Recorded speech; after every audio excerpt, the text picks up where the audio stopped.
What? No, that's okay. I'm just turning it so they can see the flag. Due to the current federal and state emergency declaration, the Minnesota directive to residents to stay at home and guidance about limitation person-to-person contact due to the COVID-19 pandemic, this meeting of the Houston Public School Board is being conducted in accordance with Minnesota Statute 13D.021, meeting by telephone or other electronic means. Due to the health pandemic, the school board determined that it may not be feasible for at least one board member, the superintendent, or a school direct legal counsel to physically be present at the regular board meeting location. That is not feasible for the public to attend this meeting at the regular meeting location due to health pandemic.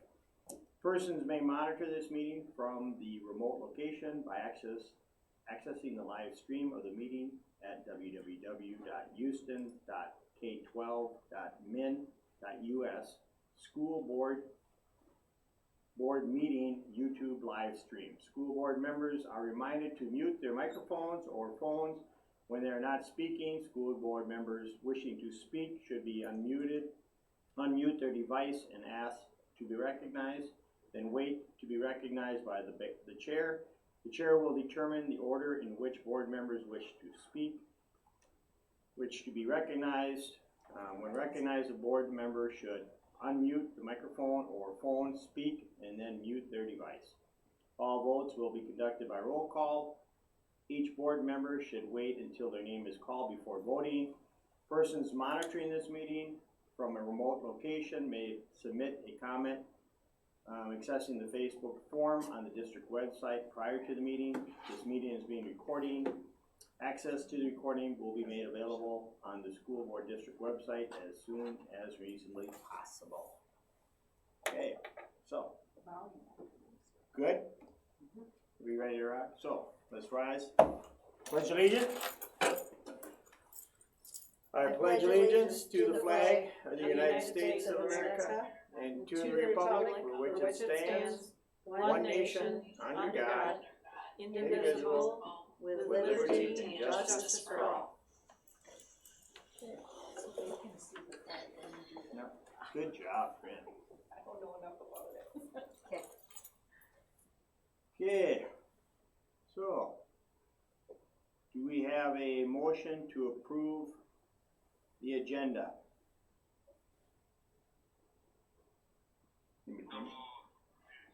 Okay, remember to go down to the reaction and use the hand to raise your hand. Okay, so Gene raised his hand. Gene, you make a motion? You're on mute, Gene. Yeah. Okay, do I have a second? Josh? Josh raised his hand. Josh, do I have a second? Yeah. Okay, perfect. Okay, we're going to do roll call vote. All in favor? Do we have here? We got Ron. Ron? Aye. Mimi? Aye. Michaeline? Aye. Pete? Aye. Josh? Aye. Gene? Aye. Okay. Opposed? Okay. Motion made. Public comment, did we have anything come in? I have nothing has been sent to me. Okay. Consent items, do we have a motion to approve the consent items? I so move. Okay. Do I have a second? Remember to use your hands. Gene? Okay. Gene? Okay. All in favor, roll call vote. Ron? Aye. Mimi? Aye. Michaeline? Aye. Pete? Aye. Josh? Aye. Gene? Aye. Okay, opposed? Okay.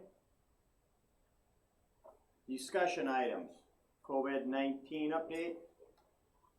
Okay, the phone call was at 4:30 today, and we were thinking that there was going to be finally some information shared with us. and the information that was shared is that the information will be shared tomorrow. But they did promise that tomorrow morning, we will get some embargoed information about what we are allowed to do for graduations. So that will be coming first thing in the morning. It will be embargoed, and then it will be announced later in the morning.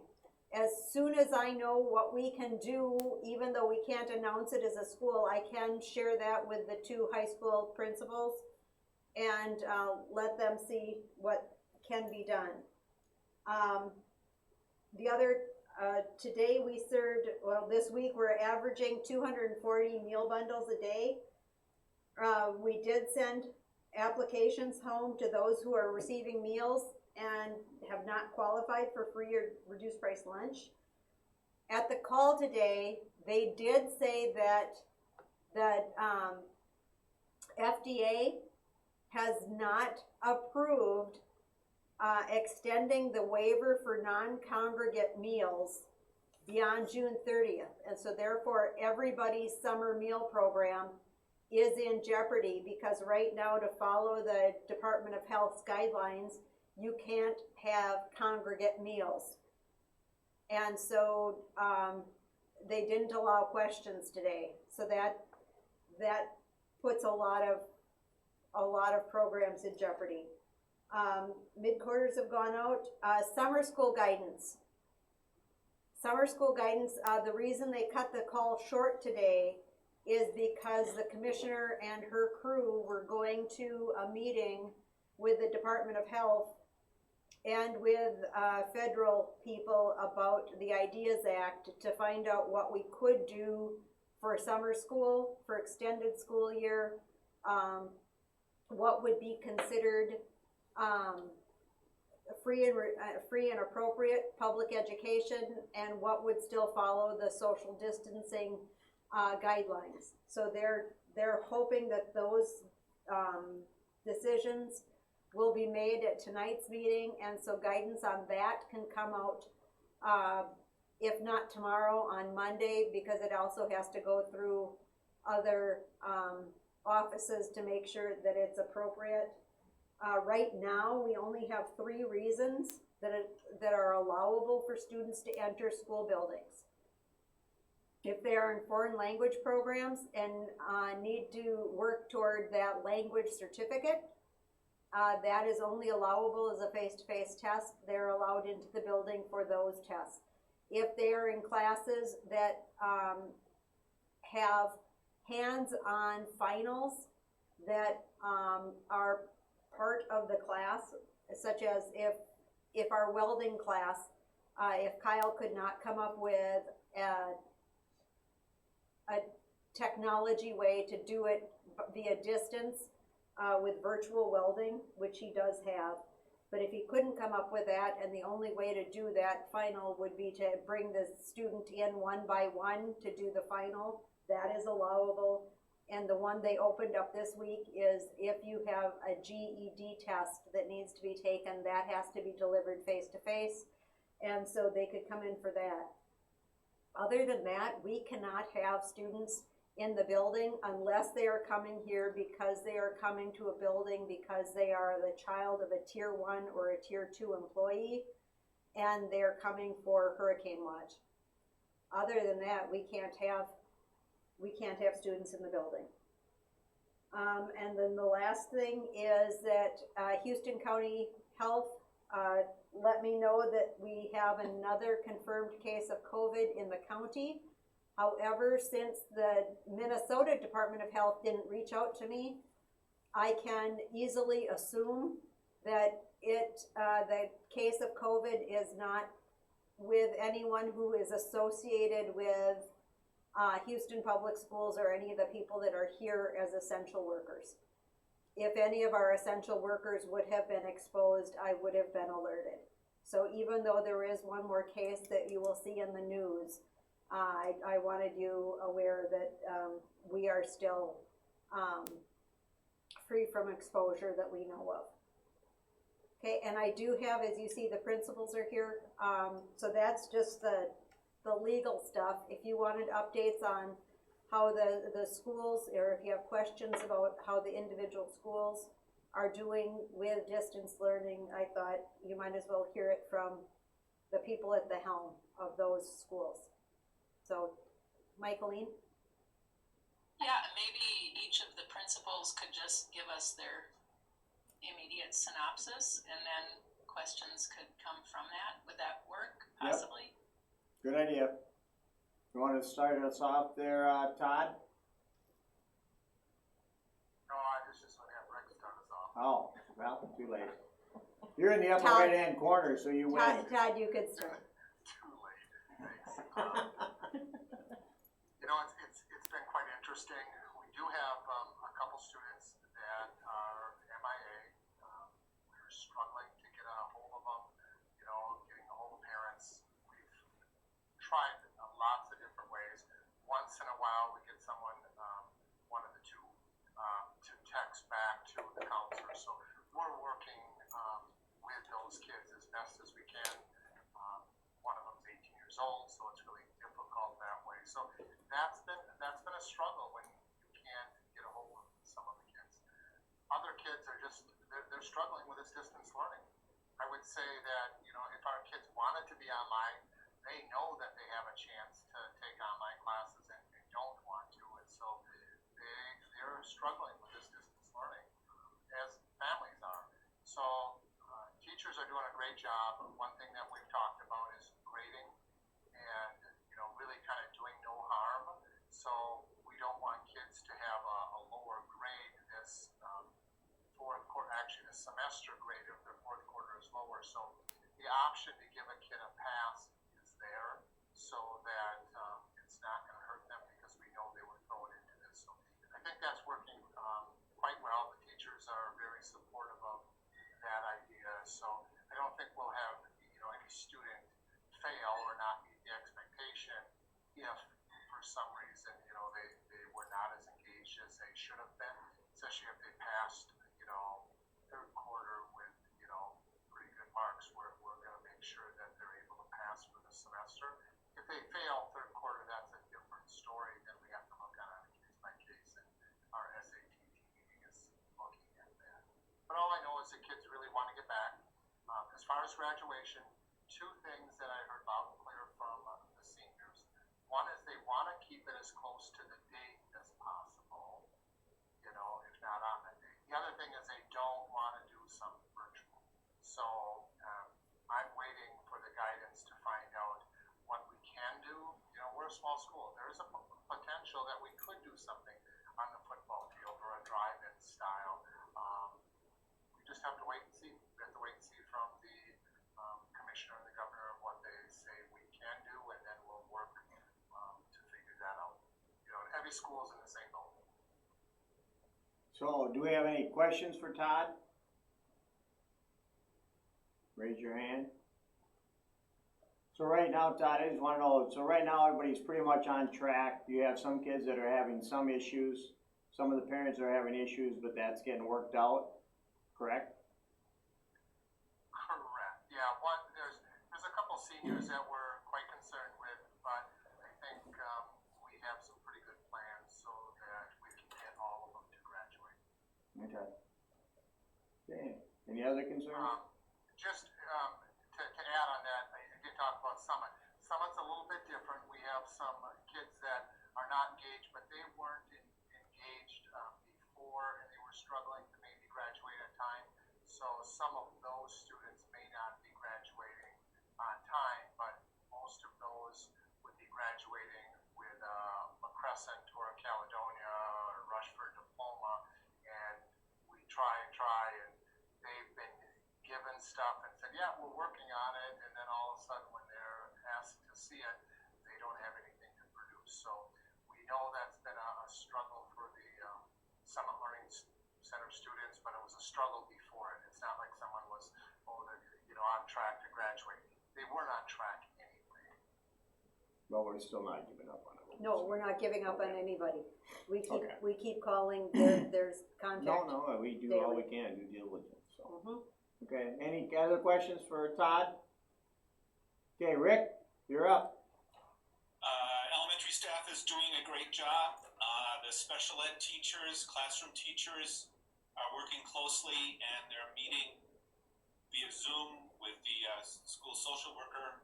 Should there be any children that we have questions about absences or have social emotional needs that we need to address, and then the school social worker is working directly with those children via Zoom. We have had a total of 3 Chromebook issues since we've been doing distance learning. All have been resolved very quickly, and dependable has been very dependable. And packets are going out again tomorrow, and there are a lot of packets that are going out with a lot of good things for children to be working on. Any questions for Rick?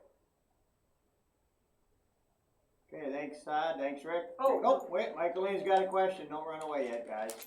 Okay, Mike.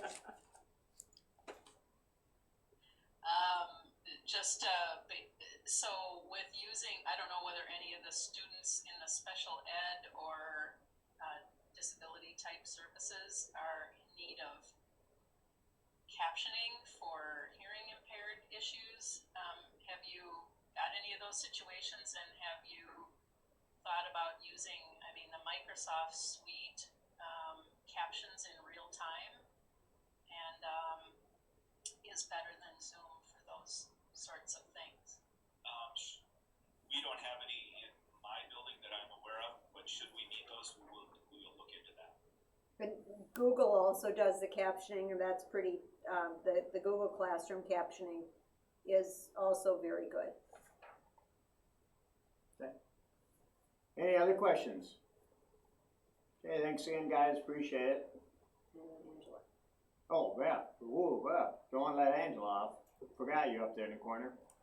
Your turn, Angela, how's MNBA coming? It's been a real struggle moving to distance learning. I have to say that.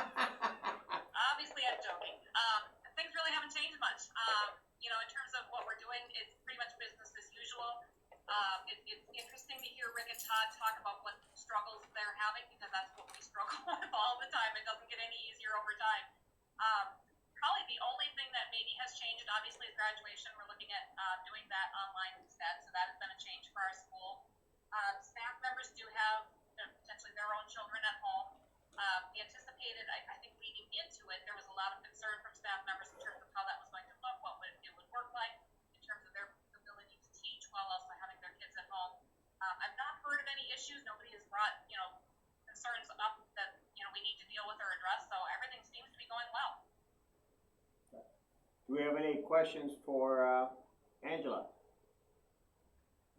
One change that Angela, when Todd was talking about students that are hard to reach, we've always had that at MNVA, but now the difference is we can't report truancy like we used to. So now we are internally tracking the names of the kids that we typically would have referred to county courts for truancy, and we're still reaching out. We're still trying to get them engaged, but now we're doing that internal tracking of how many would have been in that truancy 15-day drop area, and we can't right now. And so I know that that's added a frustration, so I know that you've got staff that are dealing with those frustrations, and I just felt it needed to be addressed. Any other questions, concerns? Thanks, Angela. Okay, potential end of school year modifications. As Todd was saying, we're all small schools and looking at how to do things, and we all hear what the other neighboring schools are doing, and we've got 2 neighboring schools that are looking at ending their school year early. They went through and figured out how many hours they will have been in session, and cut it off right at the 1,020 hours necessary for high school, and they're ending their school years in some cases a week to a week and a half early. MDE's guidance is that this is not this is not a sound practice. I have nothing against the districts, nor am I saying, I think it's an unsound practice. I'm just saying that, MDE is saying that if you end your school year early, all those other services that the school provides during the school year would also have to be stopped early as well. And once again, if we do this as a district. The MNVA teachers, they're already doing distance learning. They had to stop teaching for 8 days to plan for distance learning that they were already doing. But what they had to end up doing is to redo their lessons to try to figure out how to compensate for those 8 days they lost. And then they lost May 1st and May 4th. And so now they had to compensate for another 2 days. If we end the school year early, once again, they'll have to go in and compensate for all of that. I just don't see many positives to ending early. I know that there are students who are stressed. I know that there are parents that are stressed, and I know our teachers are working. In some cases, we've got some teachers that are working into the wee hours every night, and I do appreciate that. However, it is a board decision, but I want the board to really know that there's more than just the struggle and the frustration. There's all those things that would have to stop. The domino effect would be pretty great if we ended early. But it's a discussion item, so this is the time for the board members to talk about it, but I've also got the principals here because it really impacts their staff, it impacts their students. Well, you're saying if we do that, then all the lunch programs that we have would stop, all that other activities would stop that much earlier. Well, and you're only talking a week, maybe, or whatever that timeline would be. To me, it doesn't make any sense, but. What are you guys' feelings? Anybody? Questions on that? Thoughts if we wanted to modify the end of the year? Here's what we're doing to really help those kids that are struggling. That last week is gonna really, teachers aren't gonna assign assignments. We're gonna get those kids that need to get caught up, and if we can have things turned in, that's the time to get things turned in as well. So I think there's gonna be some things that are gonna be done with the kids that need the help. You know, some of the kids may end up finishing early. That's just the way it is right now. When the teachers are assigning work for the entire week, some kids are doing it on Monday and then they don't have any homework for that class or any work for the class for the rest of the week. So that happens. So I think it's gonna be okay for us, and I haven't heard any push by any of my staff that we need to end early, but they do like the idea of that last week time to work with those students that are struggling. That's kind of the way it's always been over the years, so that's not a difference. Does anybody else have any questions? Thanks, Todd. No questions on that? Are we Not all? at the elementary level, we'll use that as a catch-up time and time that teachers can be working with students who have fallen behind. I'm sure nothing's changing for you, Angela, correct? Nope. Business as Business usual. as usual. And then Oh, Amy. Mimi, you got a question? Yeah, I was just gonna say, I think that, yes, it's more work than it would be, but it's giving the kids something to do. So it's gonna be a long summer, and I'm so appreciative that the kids can talk to their friends, that they can talk to the teacher, because they're having bad days just like the rest of us, and struggles, and it's so nice to be able to have that teacher for them to talk to, or that friend to talk to, or that assignment to do. Something, you know, with the kindergartner in our house, was G Day, so it's gonna be game night tonight, and so just stuff like that I wouldn't normally have done, that it just adds to things. So I'm very appreciative. In fact, I'm nervous about the summer without school. Kind of almost would rather see some sort of education continue over the summer, some sort of packet or something that they can do. But I'm so thankful that we have school right now, and the lunches and the services. So I couldn't, as a parent, yes, I guess maybe I could say it's a little more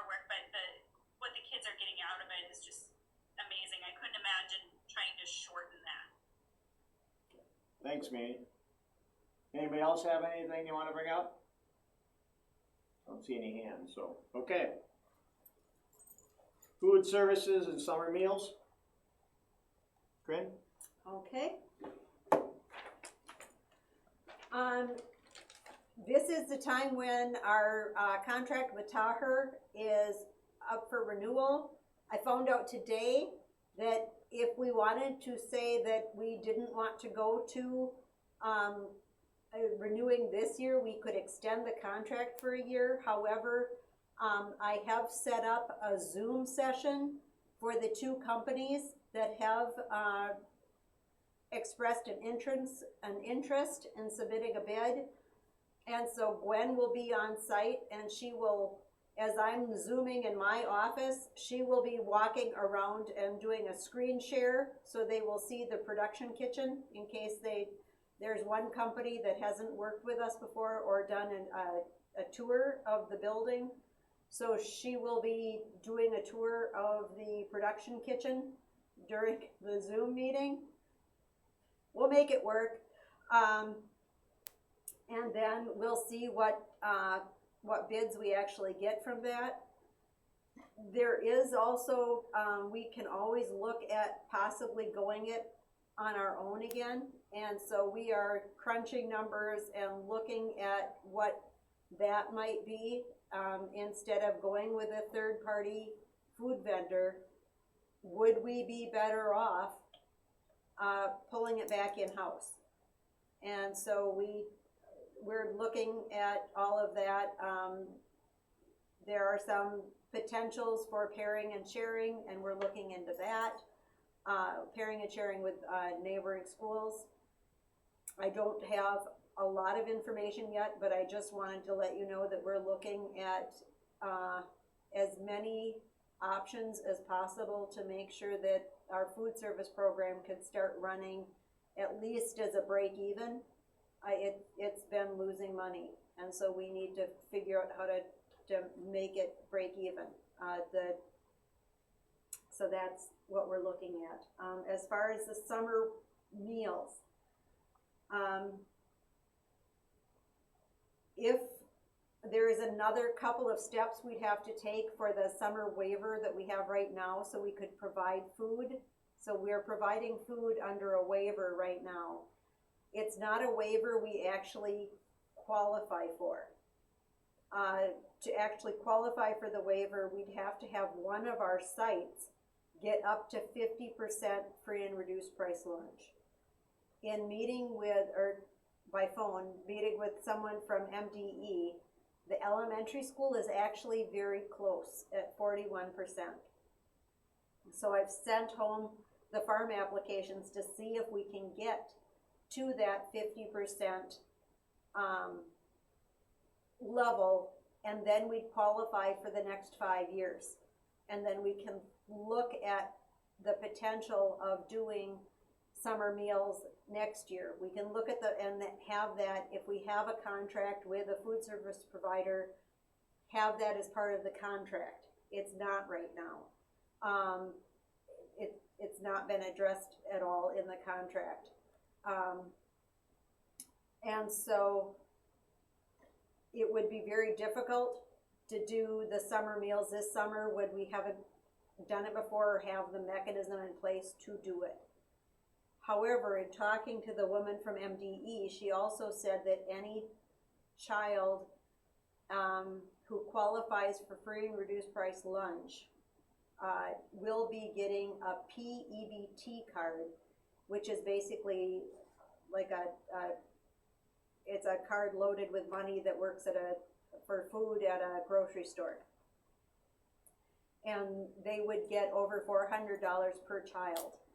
And then looking at how much we get allotted per lunch bundle and how much would be allotted on this food card per child, the food card more than pays for it's more money than what we would be allotted in preparing the food bundles.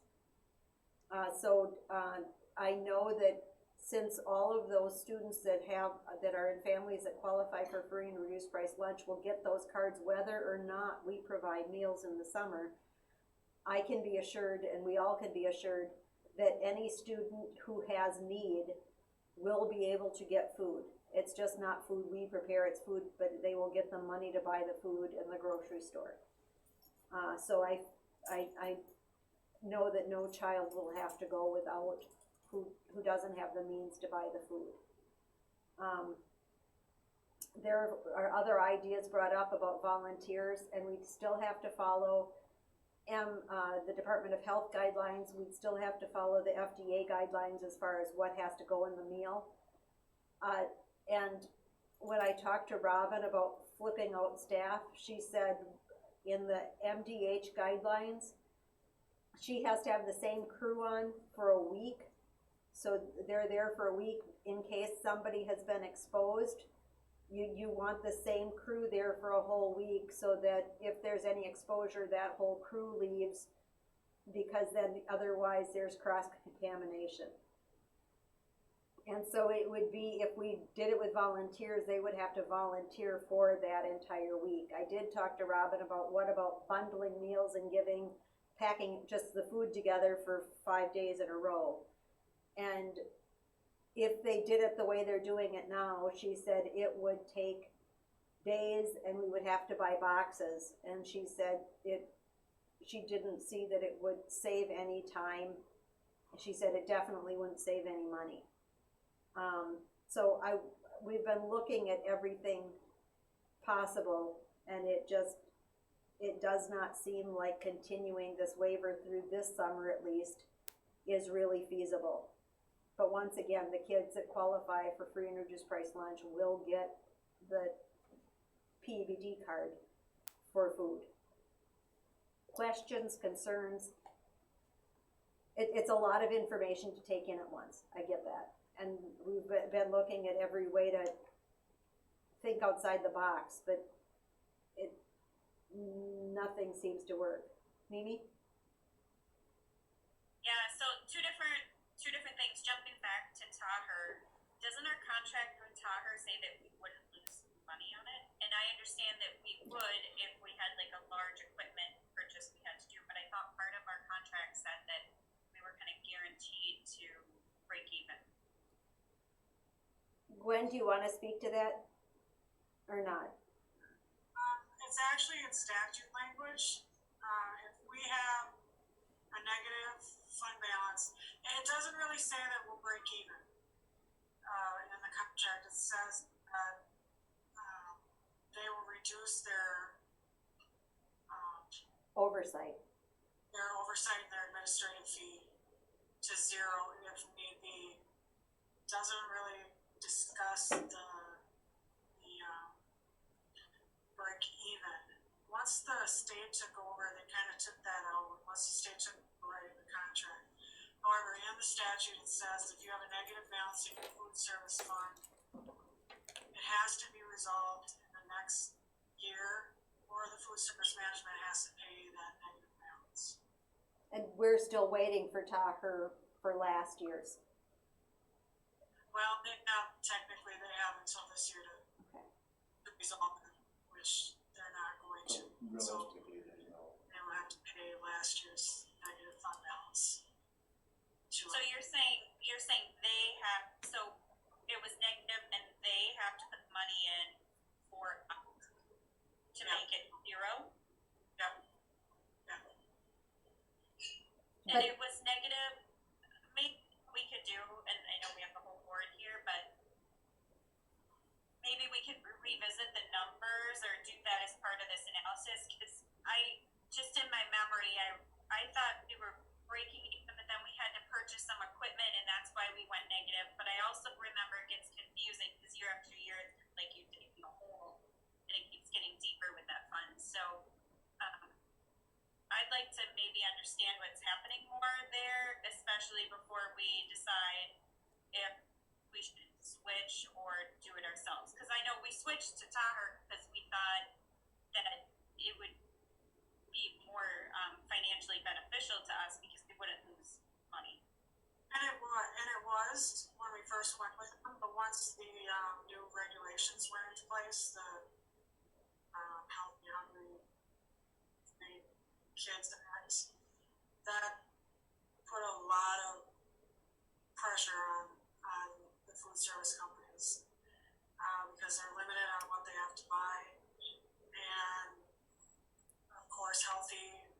is more expensive than non-healthy food. And so, I think they're all struggling with those regulations. But technically, right now, we're not losing money because, you know, we're negative, but they still have to make it up, is what I'm saying. Right, but they have, for the negative balance from fiscal year 19, they have until June 30th of 2020 To pay it. to pay it back. Right. And so you're kind of always in a catch-up mode. Right. Catch-up, food, okay. Okay, any other questions? Did that answer what Jean- you had question for there, Mimi, Mimi? did that answer your question, Mimi? Oh, we lost her. Maybe we're away. Mimi, she ran away. Okay, Some people got paid for their meals even though they were supposed to pay. Is that what's causing some of that negative balance? Or have we got? That's a different thing, right, when people haven't been paying for the kids' meals? That's actually a separate issue. Separate issues. The negative balance in the food service fund is revenue minus expenditures. And then once it gets out of that, then we have the negative balances besides. So the negative balances are not the food service company's responsibility. Those are the district's responsibility. Because I know you look at the audit and it did show food service going down and down. oh, and it is, because it's, fewer kids when fewer kids eat, then it's, less money is generated. Mimi, did that answer your question you had a minute ago with Gwen? Are you good? Well, I got kicked out of Zoom, so I didn't hear Oh. what she said, but yeah, I can. We didn't kick you out. Wasn't No, on I this don't know side. what happened. My whole Zoom session shut, so I didn't hear, but I'm just curious to look at the numbers and, Okay. Yep. And I can, Well, we'll have all that before we decide or when we discuss and definitely, talk. and I can get the numbers and, shoot them to you guys this, weekend in my superintendent update. Okay. Any other questions on food service? Okay, property, liability? did you guys, when I was offline, did you talk about the summer at all? So there's the Tahoe and then there's the summer. Did we had any more discussion on that? Yeah, Yes, we had did. that discussion on that, saying that the kids that get free and reduced lunch will be receiving monies to pay for lunches, even if we don't have lunches available through the school. Yeah, I heard Crin's update. I was Oh. just wondering if, as a board, we are. Nobody discussed anything, nobody had anything to say, so if any board member wants to, now is the time. Well, wait, So right now, as it stands, lunch will be through June, is it 2nd, 4th? Whatever the last day of school is, that would be the last day of lunch, and then we would not try to do the school lunch program at all during this summer. And instead, anybody who qualifies for free and reduced would get these cards to be able to use. But if you get the percentage up to 50, then we could do lunch in the summer going forward for the Next school year, absolutely, and the other thing is, if we get to 50%, there's also a program where if there's a child that needs a bag for, we could actually do like a supper bag as well for some of the days. So it would, open up other opportunities. right, there's a lot of different opportunities. It also would bump us into a different level of compensatory funds, which would help the entire district.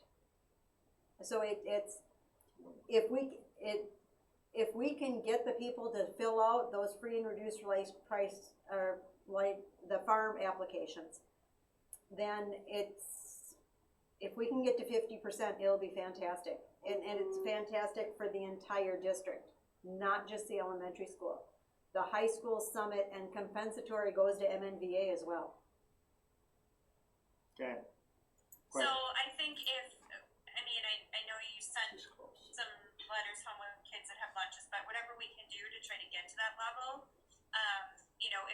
understand how important it is, and if they understand that they're gonna get this card too with money, that might be an incentive for them. But also, if we're not gonna do the lunches this summer, I think we need to make sure we communicate with the parents and just the community, because I know the meetup is wondering what the school lunch plan is, and if they're trying to do all of their plans, and all that's contingent on us making a decision here. So if this is the decision we're making and we're not gonna try to do it this summer, then I think we just need to all be in agreement in that and make sure it's communicated. I think if right now we don't know, right, until, Or when should we get those? Logistically, I don't see a path to provide summer meals. Right. And so if there's not a logistic way to do it, I don't see how we can. Right, we've looked at it, But if we get to the 50%, when are we gonna know that? well, the 50% will be for next summer. It won't even affect this No, summer. because Okay. logistically, to try to do meals this summer is just Not happening. not happening. Okay. But this summer, those kids that qualify for free and We'll reduced get to this. will get the Fine. card. Next summer, they won't. And so that's why I wanna make sure that if we get to 50%, we plan for doing meals in the summer, next summer, so 2021. that, for summer of 21, so that those kids do get some meals, because I don't see us bouncing back from this financial problem quickly. So did everybody get a clear understanding on that?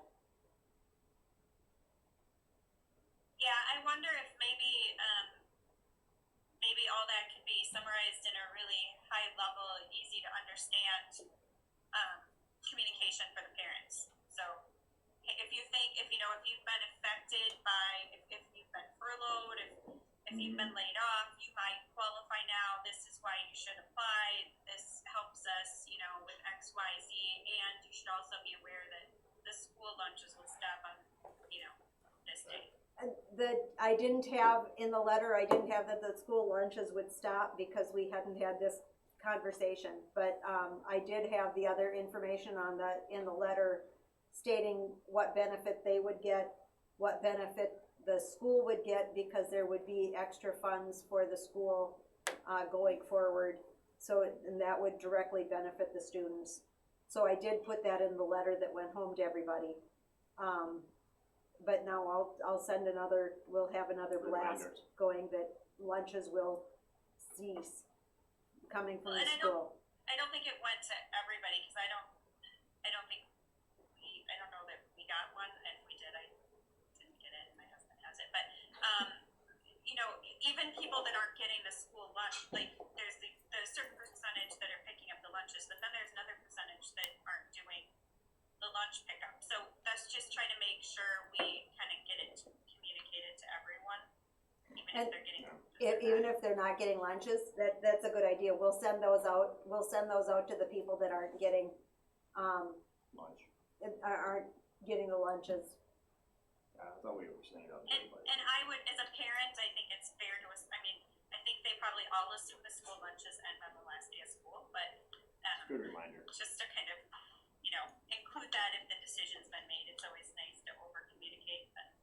Right. Especially in this time. Yep. Okay, any other questions? Okay, now back to property, liability, auto, and work compensation insurance. Okay, Gwen and I met with Derek Espy from the WA group. And, once again,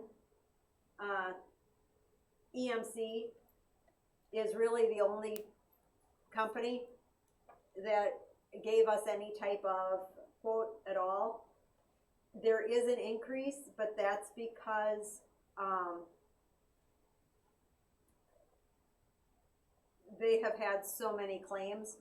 Last year, for property claims for schools, if you remember all of the, schools that had roof issues with the snow load and the snow collapsing their roof, because of all the claims, the first quote came back from EMC and it was almost a 20% increase.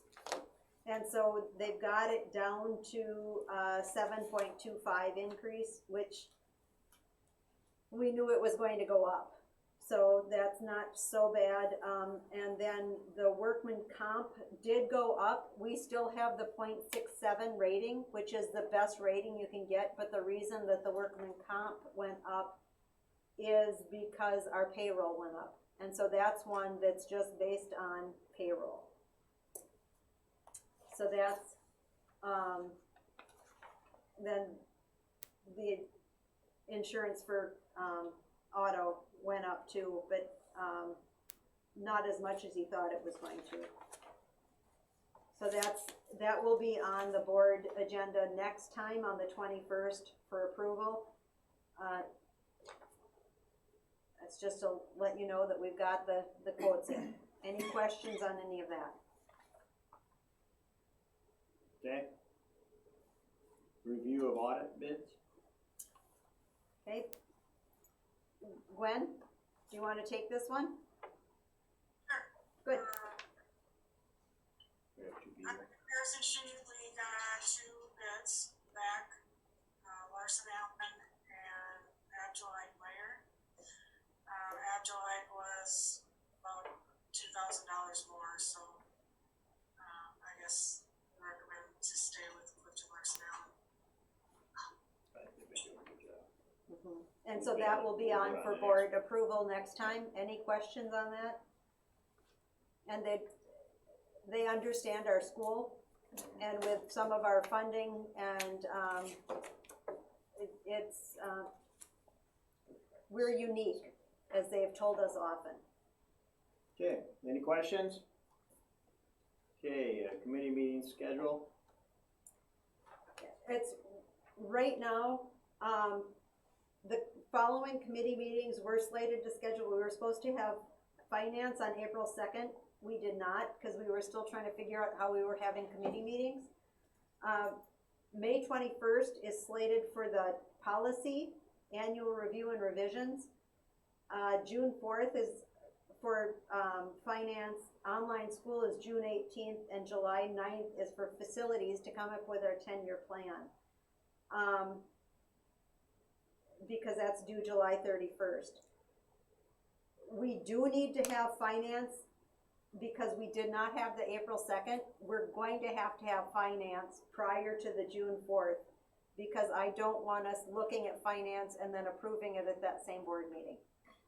We need some time to talk things over. So what I would like to do is, instead of having policy on May 21st, have finance on May 21st, so that we could get that adjusted budget and the proposed budget before the end of June like we need to. Policy does need to meet annually, so we can look at where that might make sense to put policy in the summer. And maybe online school doesn't really need to meet until August or September when new enrollments come in, because I know we've got new classes slated, and not sure on the enrollments on that yet.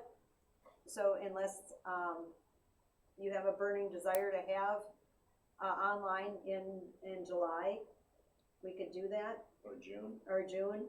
I think we do it in June just so we find out last year if there's anything we need to look at prior to the next year type of thing. But usually by June, the decisions for the next year have been made. So there's not a lot of, Right. Yep. So I think that's why we did it the way we Yep. did it, so. Facilities, facilities, we will need to meet in July for facilities, July 9th. Or if we're going to do, right now, we don't have two meetings in July, so July 9th, that's, July 9th, it was going to be, I'm sorry, July 9th, it was going to be just a facilities meeting, not a board meeting. So we can do that too. We could have committee meetings on non-board meeting nights and just stream them like we're doing now. But I think we've decided that we were going to do committees of the whole. And July 9th is not a board meeting night. So we would need to move that to an actual meeting night in July, which puts that at July 23rd.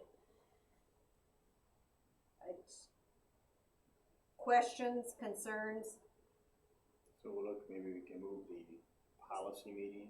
Policy, when, June yeah, 18th, and then move the online meeting till September or August, I mean?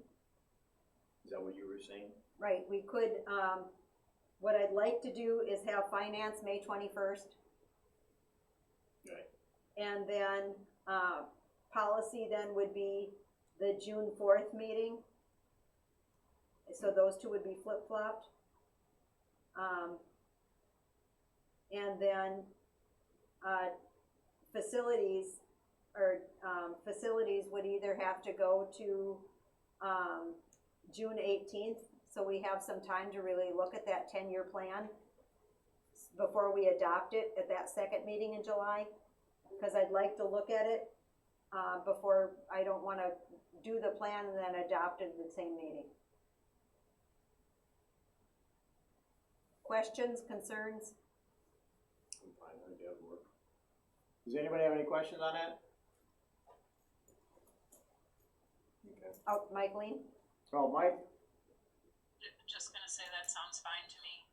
Okay, Good, thank you. thanks, Because Mike. I know we tentatively adopted the, Okay. committee meeting schedule, so I wanted to bring it up with you before I redid it. Okay, facility committee discussion. So you guys all got your list in front of you, projects, summer projects? Okay, with this and, what we had slated for summer projects, the elementary lockers were already painted during distance learning. Senior lockers, if you came into the building, you'd see that the old senior lockers are gone. There's just a little cave where they used to be, and we're waiting for the new lockers to be installed. The signage at the Owen Onsgard Memorial Court is set to be installed. As Craig was looking at it, we are going to have to get framing very similar to what we have on the preschool sign and the elementary building sign, just for added durability. He was worried that if we just put the sign and hooked it up to the wire fence, the way the existing signs are, it would not be very durable. So he's going to build the frame. It will add a little bit to the cost, but he said that the entire project would still be under $1,000. So the two larger signs, will have framing. It will look very nice and it will be more durable. Okay, so then the lockers will be done, that will be done, the handrail on the steps at the preschool building? That I need to with the preschool step railing, I don't know if that has been ordered yet. I am trying to find that answer. Rick, do you know? I don't know, I can find out tomorrow. Okay. Maybe you can put it in your Yep, notes. I'll put it in the update. But that's, And then the bathroom?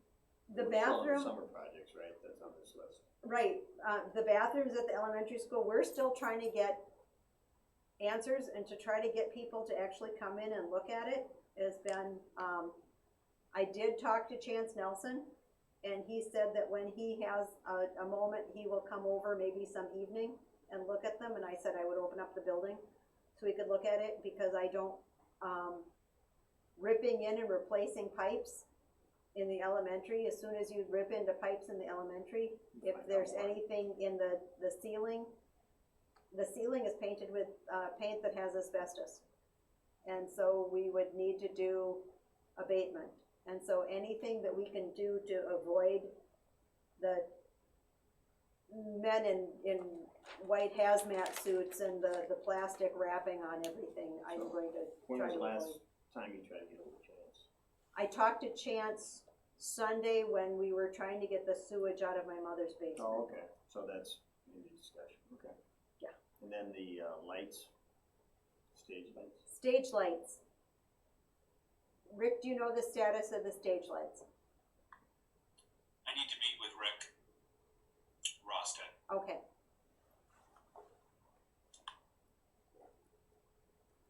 So we'll know more on those projects. Yep. Soon. Does anybody have any questions on those? The sidewalks? Okay, with sidewalks. What I am finding is that any boulevard sidewalks in the town will now have to be 5 feet wide.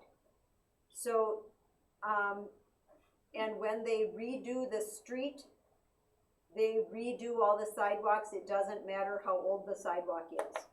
So there, on Lincoln Street right now, there are some homes that have sidewalks that they have just redone in the last year or two, and those sidewalks have to be ripped up and they're all going to be redone.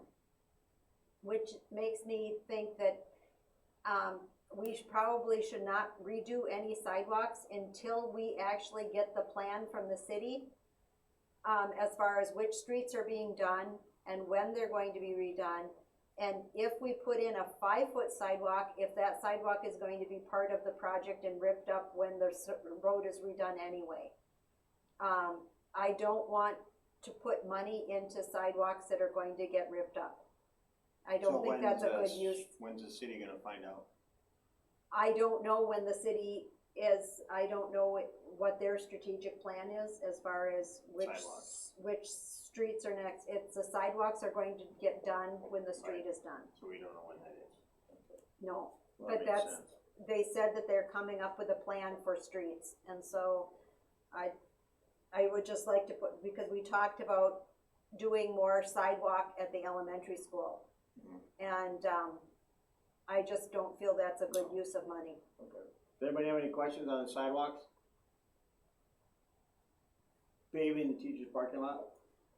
I talked to Fred Kruko, from Dunn Asphalt. I found out, last Thursday night at a city meeting that the road to the bus barn is going to be, they're going to come in and grind off what pavement is left there.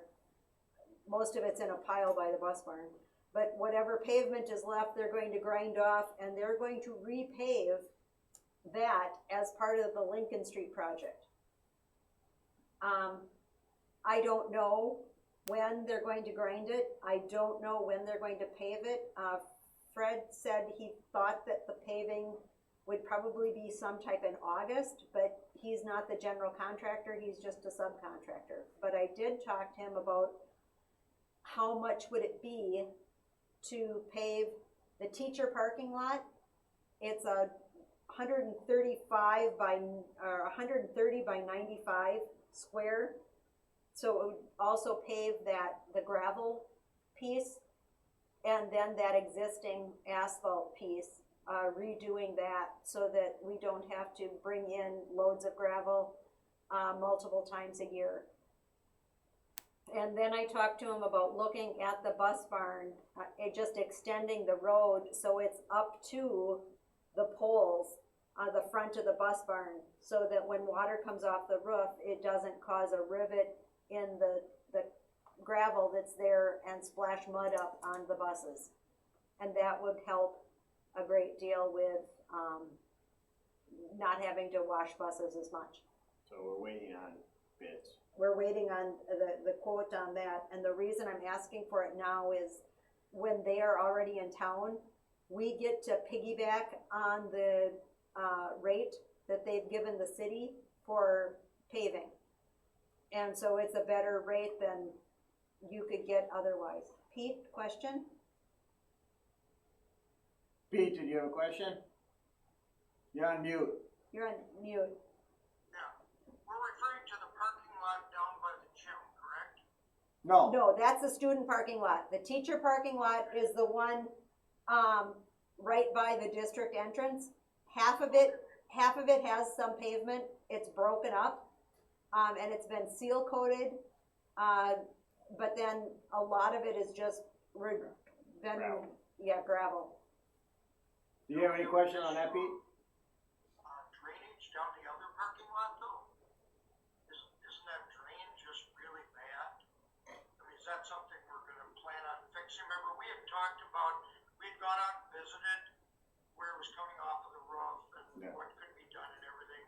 Are we gonna at least do that to kind of, correct the, Water flow, water we're gonna hook runoff up the coming drain. off of that parking lot? Do like a little blacktop apron. I don't think, Well, No. Not so much a blacktop apron because maybe we can't afford that, but we were going to put like PVC pipe. Yeah. Right below the roof there so it catches the water. And then like a mesh screen, so the water coming off the roof would go down, down into a drainage that would take it around the school instead of across the parking lot. Right. Is Did that we ever get any something information? we're looking at at Did all? we or talk is about that having not? somebody do that? And we can have somebody look at that this summer too, but it's, I know we wouldn't have the money to pave the entire student parking lot this summer. No, it would be No. much more reasonable to just put in PVC pipe and get a good drainage. Yep. Before the water goes across, and that would be much cheaper than doing the paving of that lot. Didn't we try to get some pricing for that sometime a while ago? At a facility meeting? Yeah, and nobody would give us a quote on it, so I'll see if we can find somebody that would be willing to give us a quote. And do you think you'd get like, Van Gundy's or somebody that does that type of stuff that would do it? With a backhoe and put it in, it wouldn't be that bad. Let's see, who you gonna have put on that, Todd or Andy? Andy, Why don't we try to get something from Andy? Okay. Seems like we brought it up, like Pete said, we brought it up before, it should be. Yep. In the discussion somewhere. Okay, anything else, Steve? the next thing is the high school tennis court use. We've had, we've been told it's hard to hear you, Tom, so if you could be a little louder when you talk. Okay. We've got a request, to paint lines on the tennis courts behind the building. We've had two community members, a father and son, say that they would like to convert that into a one-wall racquetball court. At first, when they asked for a racquetball court, I said, doesn't that require 4 walls? No. And they said, no, there are rules for a one-wall racquetball court. They would just like permission to paint lines on the tennis court, and then take down the backboards that are there. The backboards don't have rims on them, and they need to come down anyway because they're just rusting. So they said that they would do that at their expense, but before you do anything like that, that takes the board, the facility committee giving approval. Pete? What's the condition of the coating on that court though? It's awful. Good shape? No, Yeah. it's cracked. But they said they could use it. They said it was just, Really? yeah, What about the Yeah, wall? 'cause What wall are that's they very gonna costly to replace that. yeah. No, it would not be. They said that they would do it at no cost to the school. And so they're not gonna redo the pavement, we're not gonna get new pavement out of it, but there would be lines painted on it, and they thought that they could paint lines where there were the fewest cracks. Josh? I'm gonna ask, are we in the same liability? I mean, I'm very happy that someone wants to make use of an unused space, but are we in the same situation liability-wise? Or if it's just a decrepit court. If somebody gets hurt out there, twists an ankle, breaks a leg, who's liable for that? Right. I mean, is school liable for that? I mean, are we gonna have? It's school property. It doesn't happen if they wanna use it. Right, If- because you don't wanna, If they are injured due to the, disrepair of the blacktop, then we would be responsible. And so that's something, and what wall are they using? the School. wall by of the door, but there's the doors girls, right the there. wall that's Yeah. on the other side of the girls' bathroom. Yeah, but there's doors, isn't there? There's the door, they would paint it off toward the, closer to the chiller, so they wouldn't be in jeopardy of hitting the door. I mean, I played racquetball. And Ron, you might know more about I the played that in college. request actually came from someone through Ron. So Ron, maybe you wanna speak to this one a little bit, if you know more than what I'm saying?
Questions on that, anybody?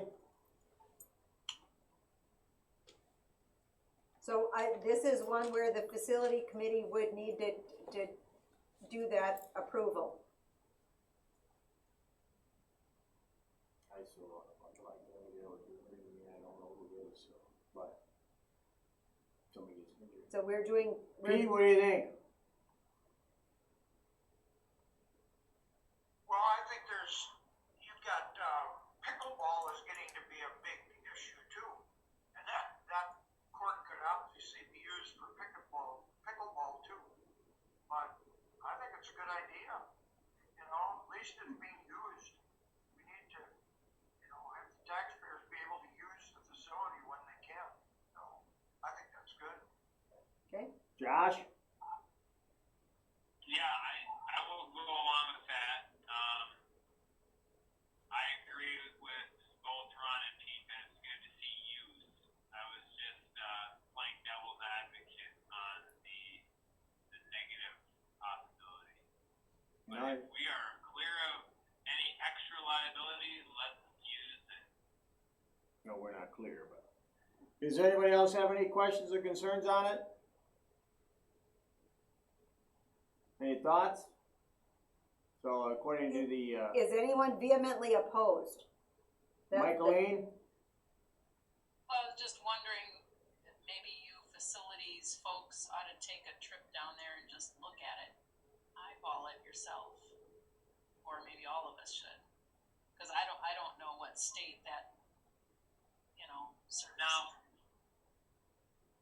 Yeah. I think Pete? my Josh, just a minute, raise your hand. Pete? Well, I think whatever they do, I think it must meet our approval. I think, prior to them making any adaptations there, I think it should be the board's approval of whatever they do. That's very important, I think. Well, that's kind of what we're trying to get right here. Yeah, but he's Right, saying, but what I'm talking but about nobody's is, seen it. I don't, correct me if I'm wrong, but they haven't exactly said what they're gonna do. Have they?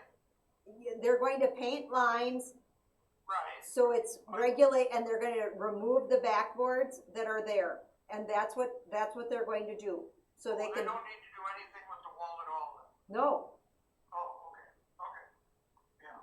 other than remove the backboards. I'm in favor of it then. Okay, Josh, did you have another question? want to do, how do I raise my hand with that thing again? I forgot already. Down at the bottom. So I'll give you a half finger. That looks like Yeah, 3/4. that's all they want is just to paint a couple of lines on to give them their boundaries. And I don't think anybody's gonna notice that that's much different because, it's just, the lines won't last very long anyway, and they wanna take the backboard down. It's kind of in the way, and otherwise, if they lose their balls on the roof, that's up to them.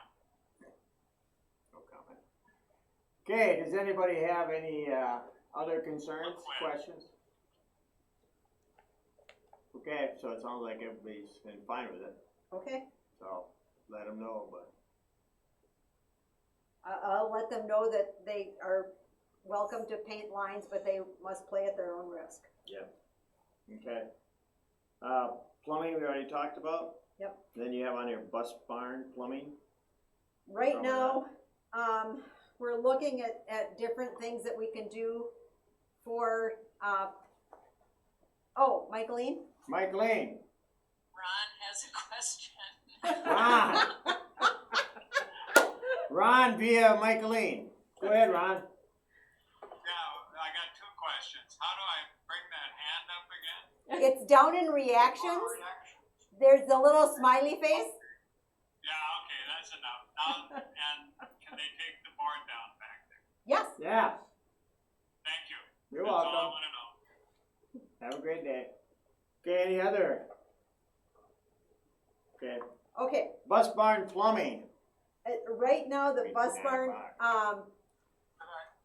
You missed my hand. okay. Can I speak really quick? I don't think they should take it down. I think we need to have our custodians take it down. I think that that's where there's, could be some liability of them coming up. I could have had this taken down a long time ago, you know, but we just, you know, we don't see it back there. So I don't think they should take it Andy down. can take it down. If they wanna paint it, that's fine, but I think of any kind of ladders and stuff, we should have our own, people working at the school doing that, because that's where the liability could be coming into play. Well, Andy's working every day, right, aren't Yep. those guys? Yep. He's not That's a coming good in idea. before Could you anymore, have is he? Steve do that, please? Steve and Linda, work on that? Consider it done. Thank you. And Ron, now that you found your hand, Yeah, when can you get that done? That's the question. I'll let them know right away. Thank you. Okay, are we good now? We're moving along? Okay, the bus barn plumbing. doesn't work, We're just going to sleep. no, there's I'm just- a holding tank there, and then there is a sewer line that connects the bus barn to the school, but then it dips down underneath the road. So what's the, And so right now, washing the buses down there, using the toilet, it doesn't work. So we looked at, getting new holding tanks, except with the new regulations, we would have to put the holding tanks on the other side of the road. And then the holding tanks would be right in the parking places for, the football games. And I did talk to Randy Munson on Monday night, when we were still dealing with my mother's basement issue. yeah, And he did say that, possibly using that sewer pipe and lining it and then having some type of pressure system, a pressure pump in the bus barn, so you could actually use that and not have to have holding tanks at all, might be better. So, Andy can talk to him about that, but we need to I just wanted it on your radar that we have to do something with the plumbing at the bus barn. So the option, that pressure is the first time I've heard that one. We could do bigger holding tanks, but you'd have to get those pumped out, and you'd have to pump them out like once every month, you'd have to pump. no, not unless it's small. I mean, how often they go in the bathroom? Well, no, it's also for washing the buses. Can't that go into there's not a sewer city line out there? This is the sewer city line. No, I mean, they don't have like a, drain over there, right? Or, No, it's the septic, the sewer line that comes to the school, and that's what's not working right now. And so, that's why we're looking, and once again, I really needed to take a class in plumbing before I took this job. And then the other thing is, then another person just said, well, you could get a porta potty and get the buses washed up at, Caledonia Haulers, or wash the buses off-site. But, well, why don't you get a quote before making a decision? yeah, Josh, you have a question? What, yeah, all I'm asking is what changed in the course, how long has this been a problem? Evidently, it just came up. no, it's been Todd, maybe, how long has this been a problem? Todd? Well, it's getting worse is what's happening. You know, every once in a while we have to get someone to rooter it out, but it's becoming more and more of a problem. Josh, do you have any more questions there? Are you good? Well, when you said we have tree roots growing, something settled, something shifted, what's going on? All of the above. And the dip underneath the road, anytime you've got a pipe that's supposed to be gravity flow, and you've got to dip down and then it dips back up again, gravity doesn't go up. Alright, well, yeah, like Tom said, we'll see what the quotes are. Pete, you have a question? And Gene had his Yeah, hand up. that sewer line from the bus barn to the, main, school that's been bothering for years, cause I constantly go drive that street, and that line has always been there. Oh, okay. We need to either put a pressure pump in there, force it. you still need to have a holding tank for pressure pump, but it doesn't need to be big. Okay, And then they need to pump it, to get it through there. okay. Pete, did you have a question? Yeah, have you checked before with like Jerry Tippery? 'Cause that's another possibility of somebody, cause it sounds like it just needs a pressure pump is all it needs. Yeah. And we could have somebody install that, but yeah, like Chris says, if you get bids from Randy Munson, you get from Jerry Tippery, you get from anyone else, then you can see who can take care of it, cause it's more of a direct plumbing issue. Okay, so Okay, I'll, we'll get bids on it and we'll put it on the Yep. list. so that, just as an update, you're gonna see bids on that one, cause that one needs to, we need it fixed before the street, because the city has said that if you, get into concrete and get into the streets after they've been poured, then there's a fine that goes with, upsetting the new pavement. Well, then Randy's got a timeline, like yesterday. Right, and Okay, if I would've known the street was getting done, I would've. well, Okay, and so that's, I think we have made it fine. through our list. Okay, perfect. Old business, items for discussion and approval, MNVA Latin program. Are we approving that one this evening? Yep, this is for approval. So do we have a motion to approve the MNVA Latin program?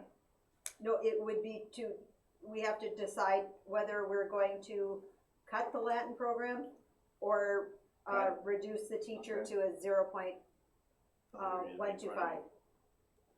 And so the motion would not be to reduce the teacher here, but we've got to, if the Latin program isn't cut, we know we need to reduce the teacher down to a level that we're getting enrollments. But, past practice has been, when a program gets this small, Chinese was actually slightly larger than this when it got cut. Japanese had dwindled beyond this, but Chinese was still larger than this, and we cut it because it was not financially viable to maintain. And that's the point we're at with Latin. So the recommendation is to cut. The recommendation is to cut it because that's been our past practice. Okay. Michaeline, you have a question? I'd just like to hear from Angela. Yeah, I was gonna ask her next, but you raised your hand, Mike. Once she's- Angela? Yeah, it's basically what Chris said. We've been hanging on to it. I have, Latin is one of those classes that I would love to be able to have. I'd love to grow the program. I think there's a lot of benefits to kids taking Latin. But we've just seen dwindling enrollments. We've been hanging on to it probably longer than we should have. So I agree. As much as I hate to see it go, we probably should cut the program. Are there any others that we've been hanging on to longer than we should have, that should be on our radar?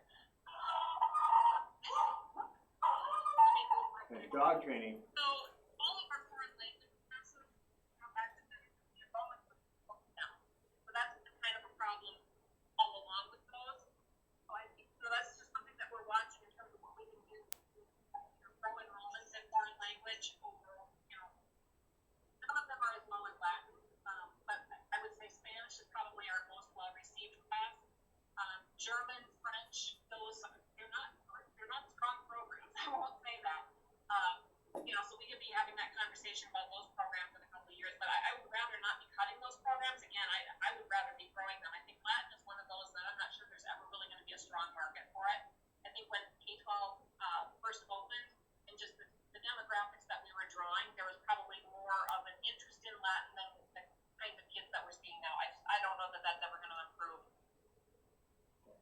And usually the middle school program has been a good feeder for it, and the middle school, looking at middle school, I think there were five in the middle school program this year.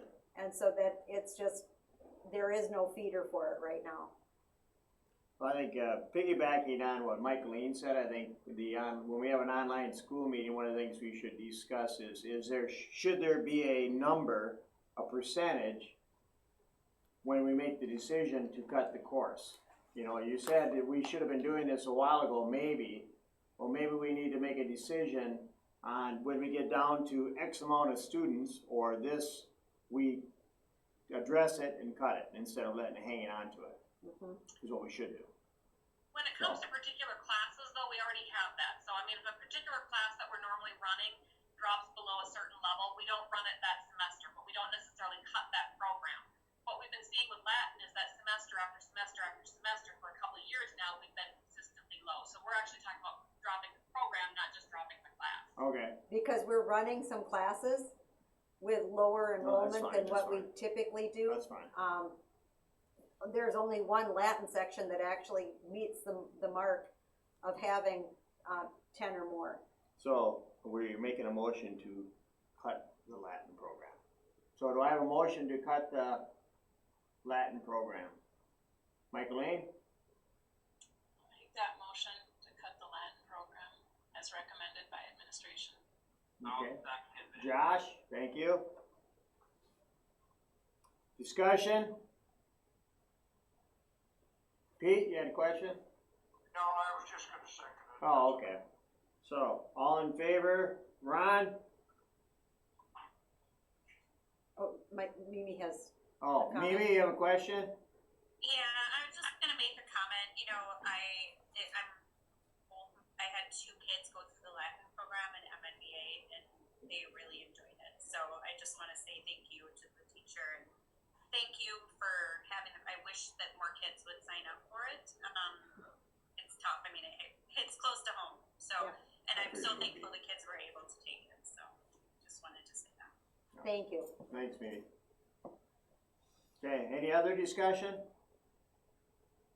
So, we have a motion, Ron? Aye. Mimi? Aye. Michaeline? Aye. Pete? Aye. Josh? Aye. Gene? Okay, opposed? Okay, there is no opposed. Okay, non-renewals. We don't have to go over that, right? We can just, Yeah, this is, we'll do the non-renewals first, and once again, this is another thing that there's 2 painful things right in a row. With the non-renewals, these are, other than Christina Meitner, she's on site, the rest are all online and probationary. With Christina Meitner, that one would be reducing her down. We would retain 0.3 DAPE. So she would be retained at 0.3 DAPE on site. But the rest are probationary, and because we never know about enrollments at MNVA until late August, we pull them back if we get the numbers. so do we have a motion to approval of non-renewals? Michaeline? Since these are all due to the uncertainty of enrollments, can they be done as a group, or do we need to act on them individually by name? In the past, we've done the non-renewals as one group because it's all for the same reason. I'll make the motion to approve the non-renewals for uncertain enrollment. Do we have a second? Gene? I'll second. Okay, discussion. All in favor, roll call, Ron? Aye. Mike, Mimi? Aye. Michaeline? Aye. Pete? Aye. Josh? Aye. Gene? Aye. Opposed? Okay. Okay, now approval of unrequested leave of absence. That's what we're on now, right? Correct. Okay, do we have a motion on that? And I with, so move. okay, Okay, I got a With- second. with these, we'll need to do each one individually because there is a, in 2 cases, it's a reduction, and in 3s, it's a cut. So, okay, we've got, Pete just answered, was gonna answer. Pete, did you wanna second that? Gene made the Yeah, motion. is that second? Okay, thank you. Discussion. Michael Lane, Just a question about when these are unrequested leaves, what's the right of, like, they are offered first return when it's an unrequested leave? Could you just clarify that, please, Corinne? sure. With unrequested leave, the difference between an unrequested leave and a non-renewal, non-renewals are probationary teachers. They have not yet attained tenure. If you are getting unrequested leave, that means you are a tenured teacher.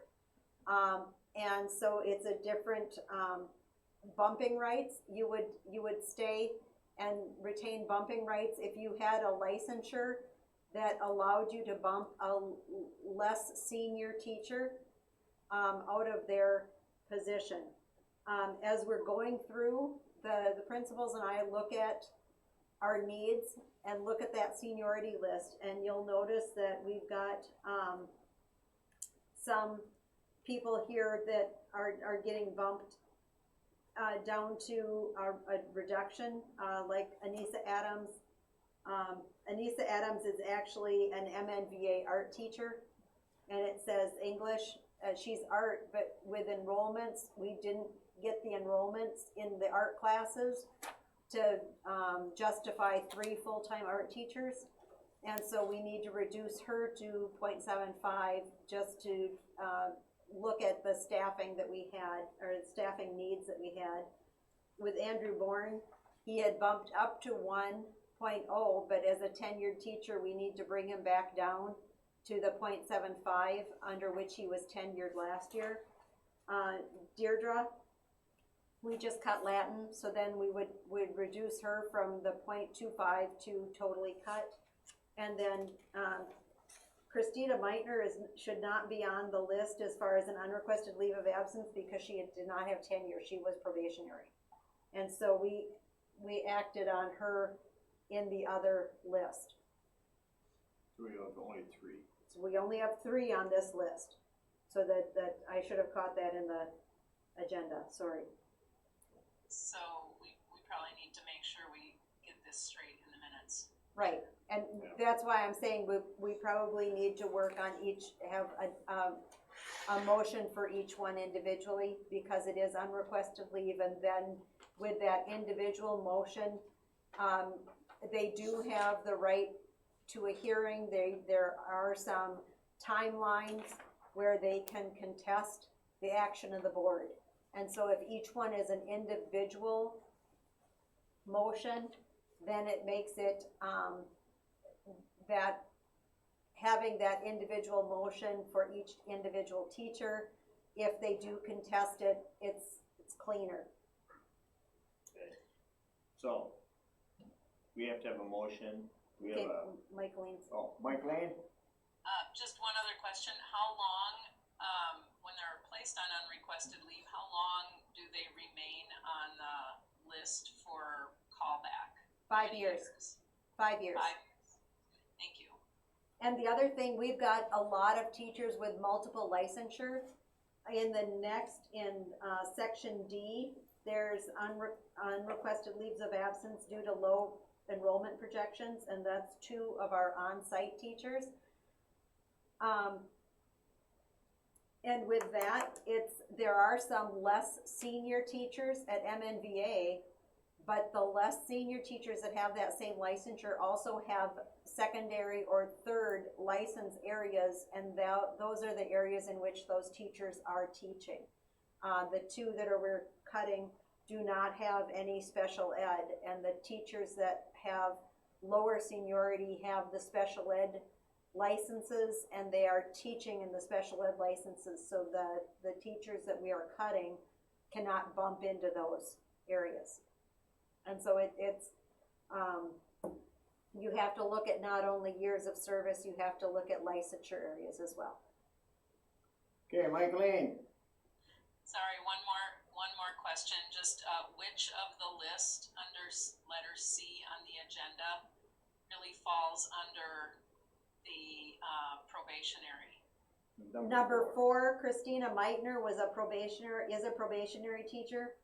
And so So that, I think we probably need to enter a motion after we act on the motion on the floor to make sure that she's acted on individually. correct. Thank you. Okay, so you're going to read all these off, approval and custody for Anise.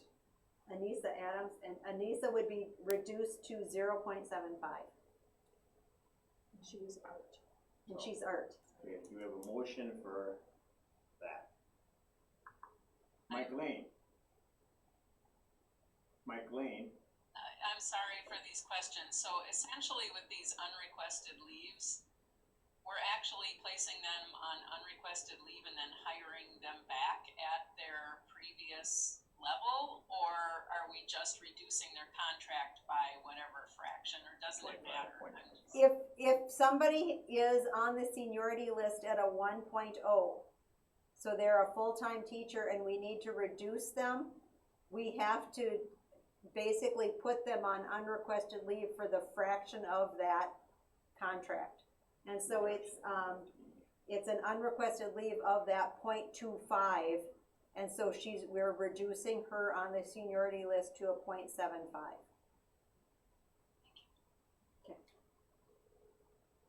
Anything else?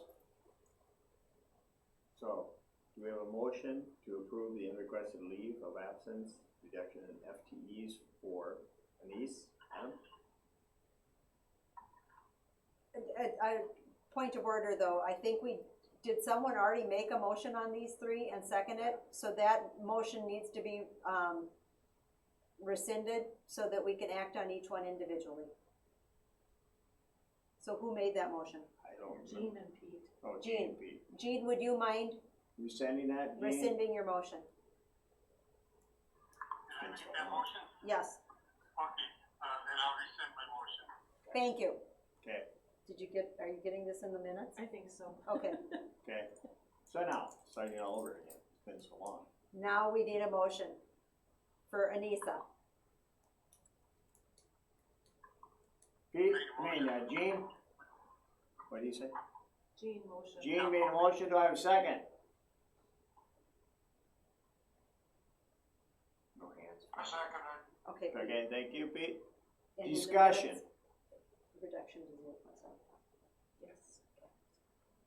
Okay, all in favor, roll call. Ron? Aye. Mimi? Did you say me? Yes. Michaeline? Aye. Pete? Aye. Josh? Touch screen.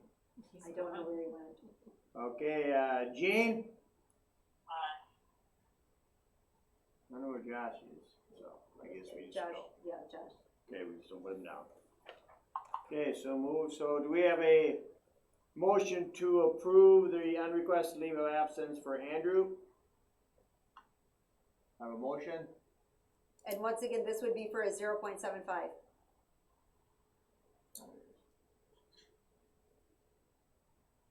Anybody? Motion? No. Ron? I make the motion. Thank you. Do I have a second? Jean? Second.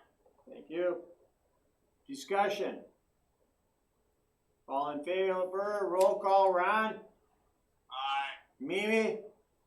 Aye. Michaeline? Aye. Pete? Aye. Josh? Josh? Okay, Jean? Jean? Aye. Thank you. Opposed? We don't have any opposed. Okay. Motion to approve the unrequested leave of absence of, Deirdre Diggins. Yeah. Higgins.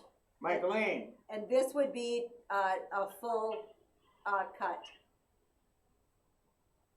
Michaeline. I'm sorry, this would be a what? This would be a total cut. motion to approve the unrequested leave of absence for Deirdre Dickens.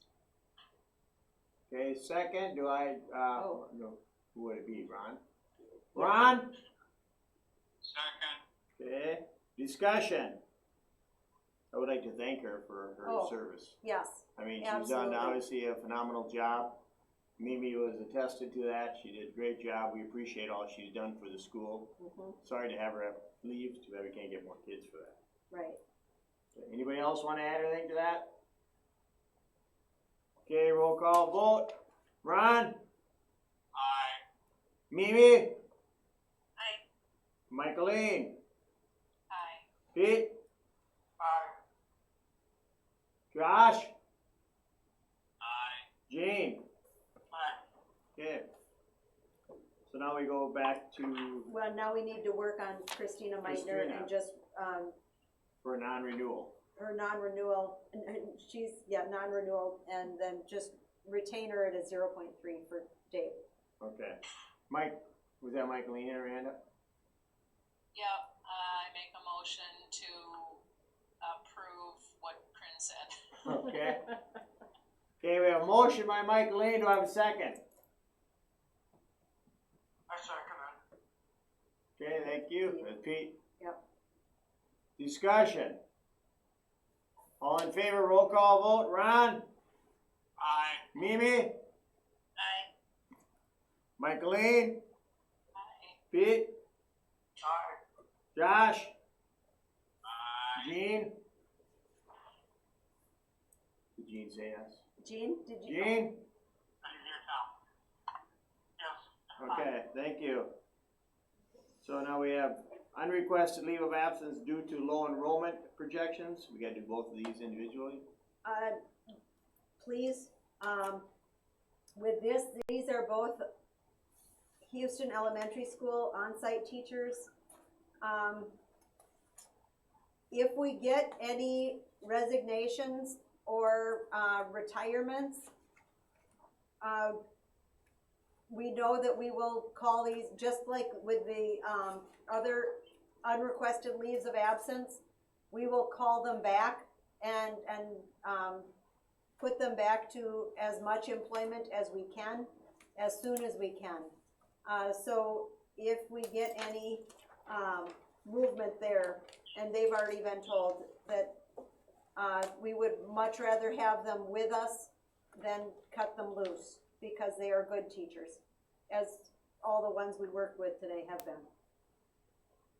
Okay. So do we have a motion to approve the unrequested leave of absence due to low enrollment projections of Melissa, right? Melissa Lambert. All right. Do we have a motion?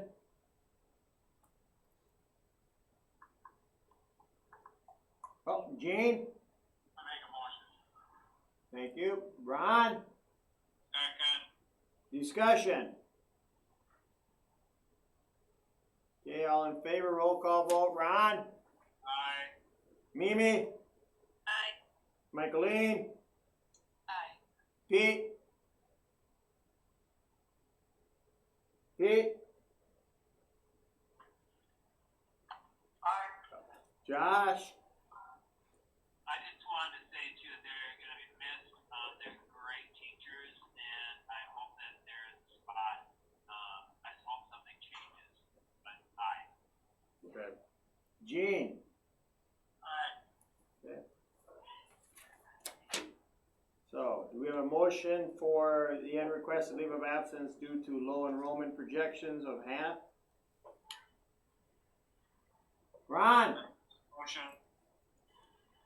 I'm screaming. You are. Do I have a second?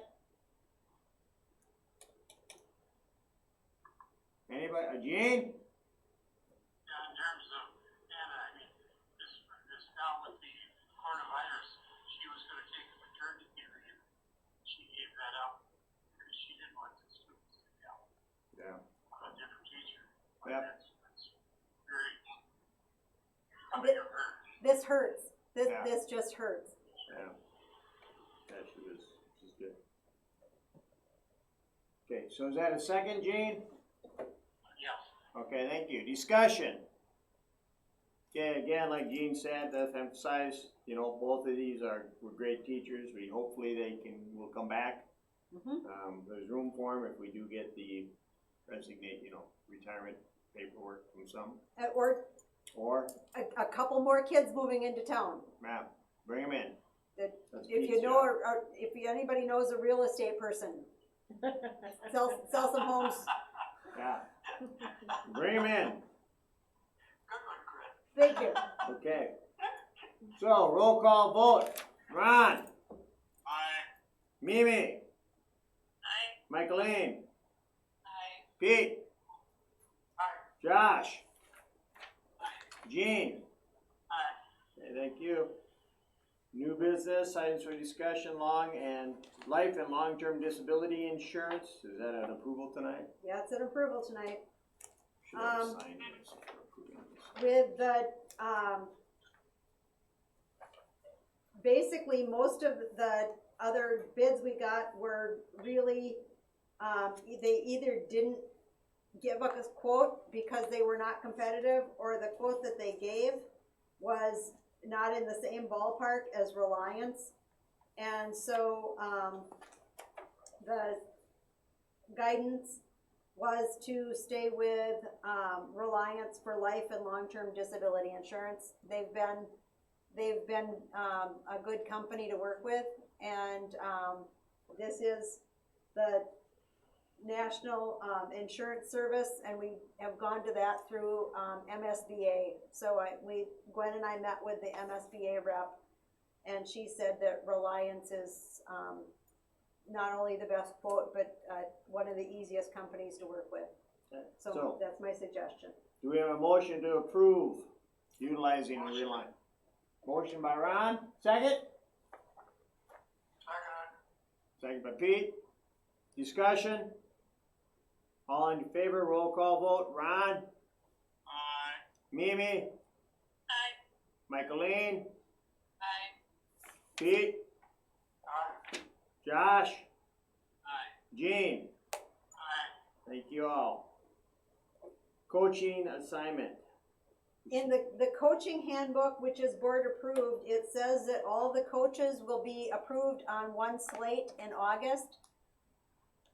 However, as much as I do approve that procedure and feel that it's a good procedure to follow with this upcoming year, I don't know if that is wise. So what I am asking the board to do is to suspend that particular section of the contract of the coach's handbook and allow us to hire coaches for the season immediately preceding the season, so we can make sure that the season actually is going to happen.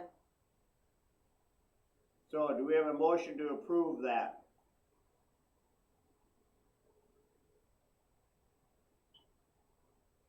Ron. Do I have a second?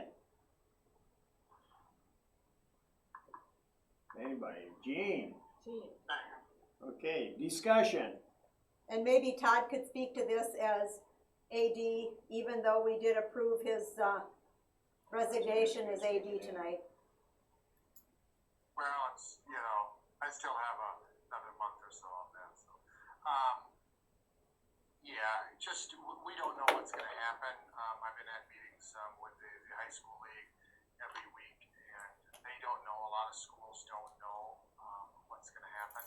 Though some are actually gonna say they're paying the fall coaches, even if they don't have a fall season, just because they paid the spring coaches if they didn't have a fall season either. I thought that was an interesting piece, but there was quite a few schools that were on that route. But I think it's okay to hold off right now, and I think coaches would be okay. Okay, Mimi? yeah, I'm just wondering, when we're gonna, so there's some stuff that happens in the summer, like marching band. Did we not do marching band or that stuff? And then when are we gonna go through the list? And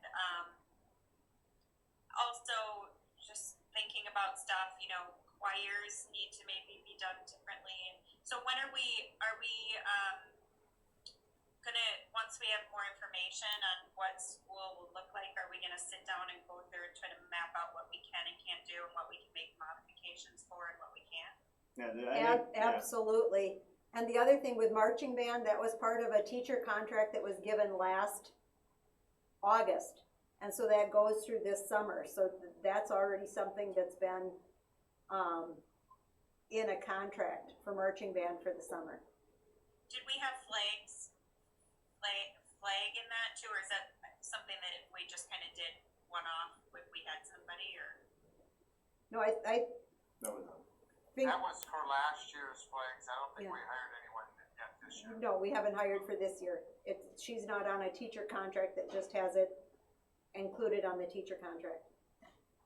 Okay. Any other questions? You know, well, as a parent, I'm hesitant, I don't know what we're gonna be able to do, right? So Right. as soon as the state kinda gives us some guidelines and we can start planning and communicating what our kids can do and can't do and. That would be fantastic. Yeah. Yeah, Soon as well, this- I think it'd be somewhat depressing what they can and can't do, but I'm hoping that we can make modifications. We're a small school and we can do certain things, right, to try to follow some of the guidelines that are laid out. I think the sooner we can do that stuff, the better, and the same with these coaches, if they don't know if they're gonna have a team or not. I think this, once we have guidance, the sooner we can do that for them, the better. Right. Oh, absolutely. But right now, we're just waiting for guidance. Pete, Yeah, I think, just adding to that, I see we are in quite a predicament, but I can imagine as a coach, and I'm sure the state will not wait till the last second, but I can't imagine as a coach being told a week before the season that, okay, now we're gonna have a season. Your preparation is throughout the whole summer. So that makes it really difficult. So I think the state, in their infinite wisdom, will come through with a decision a little earlier than waiting till the last second. Whether they have fall sports or even like your summer band, things like that. I think they're gonna come through a little earlier to give us some insight there. we hope. They found out with the spring sports and some of the decisions they made and not realizing the ramification of some of those decisions, and then came back and if you were a spring sport coach, you ended up sending multiple letters out to your kids saying, well, I can't do this, now I can do this. And I think they learned from that. We're all learning. We're all learning from this all the time. Todd? Right. It's very difficult, so. Todd, did you have a question? It's, one thing that they were talking about, the potential, since spring sports are more social distancing type of sport, they're actually talking about, do we move those spring sports to the fall, and the fall sports to the spring next year? So that, everything's on the table, but it was just an interesting discussion about that.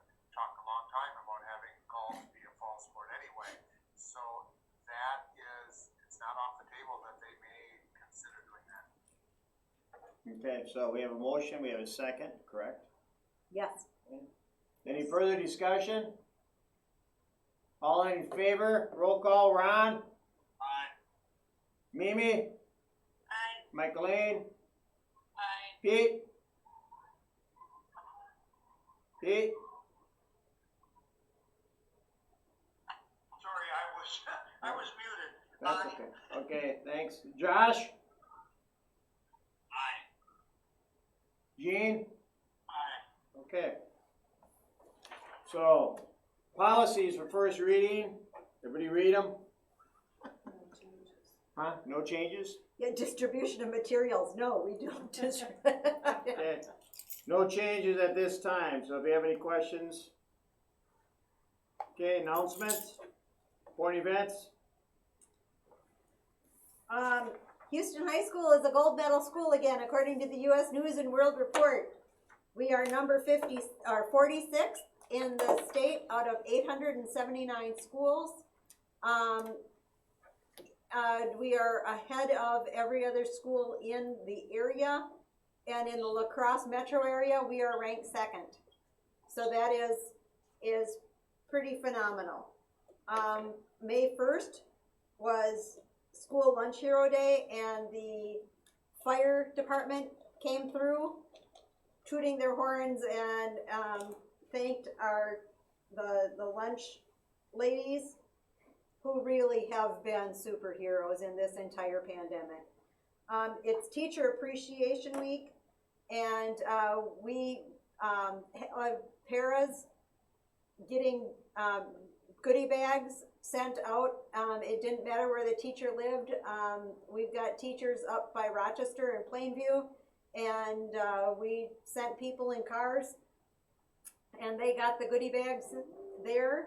And then we've got teachers, one in Spring Grove got her goodie bag, so it's no teacher has been left out. It's everybody really is deserving of honors. And then upcoming next Thursday, we've got our strategic planning session, and I have asked Joe Ruski to come too as our technology director, since the first thing on there is technology utilization. If there's other things that you want on that agenda, please let me know. I'm putting it together on Monday. Okay. Excuse me, I think it was Nurses Appreciation Oh, Day too. Nurses Appreciation Day today too. And so Deb Jurgensen has been really at the forefront of all of this and attending all kinds of Department of Health meetings. She's got new signs up because there's new guidelines. She's following all of that and helping out with, she's one of the people we look to for guidance as far as the food service and how we go about having volunteers. And so we're, having her here has been fantastic too, so we thank her. Thank you. Okay, thanks to all those people. Anybody have any comments, meetings and committee updates? HFED, did you have a meeting, Gene? Yeah, we had a meeting, we approved the contract for the Holker School, otherwise everything's going normal, they're working on building repairs and stuff. And we're still trying to hire, and send some resignations. Our human resource director resigned too, so that was a big blow for us. She did? Oh, yeah. Okay. Josh, you have something? Did she go to Fastenal or someplace? Josh, did you have a question over there? Yeah, I just wanted to, as a parent of students in the district, I just wanted, and maybe I'll echo this, I just want to say a big thank you to all the teachers and the lunch programs was fantastic, and if you can just convey that to everyone, I think we're such a success compared to other horror stories that I hear in neighboring schools, so that's all. Okay, thank you. Anything else you want to say, Gene, about the HFED meeting? No, that was pretty well in. I mean, Sarah, she was one that I worked with quite a bit, so. She was good. Okay. Yeah, they got a good one though now. Can't remember her name. Josh, did you have another? I got it here on a sheet someplace. Did Josh have another question? Josh, do you have something else? Your hand is still up. No? Okay. Any feedback? Thank you. Further future agenda thing? Okay. Nope. Do we have a motion to adjourn? Don't anybody jump. Gene, Make a motion, adjourn. do I have a second? I second it. Okay, second by Pete. All in favor? Ron? Mimi? Michaeline? Pete? Josh? Gene? Okay, thank you all for being present this evening. It's always a pleasure. Thank you all for attending the meeting and for the extras. Thank you.